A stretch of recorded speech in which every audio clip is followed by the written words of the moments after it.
Hi, it's me again with Corel Tips and Tricks. A little bit different approach on something like this that really makes it stand out. So let's take an ellipse, hit P, and let's take a 2-point line and hit P, and let's take Control D and duplicate it and rotate it 10 degrees. So we have this little sliver. I'm going to take that and move it over.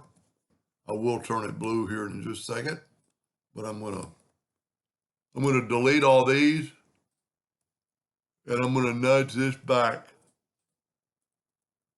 You know, I think I must have jiggled it. Nope. Now, I'm going to left click, right click, and we're working in the center of the page. I'm going to take these nodes and see, I've already changed it without really meaning to. Let's take both these nodes and convert them to a curve. Then we could take this and kind of shadow that, do that. But see what I did? When I should have, okay, I could turn this to a cusp. Or can I? Yeah, there's cusp mode. So see, I'm not changing the shape. But really the reason I decided to make the video, if you ever did that and you change the shape of your item like that, it's not a problem. Let's go Control D, Alternate C, and rotate it 10 degrees.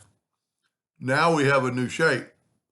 So I'm going to fill that in, and I actually need to change it to blue. And of course, I always test to make sure I'm right. I'm going to left click, right click, Control D, Alternate C, and rotate it. I need it to match up, and it does perfectly. So now let's take this one, and we could just make it blue. I'm going to go ahead and take away the outline. I'm going to get my interactive fill tool and go across there and put black. That'll make the parts look like they're going behind each other. You know what? I'm going to make it pretty dark, but I'm going to put another blue like right there.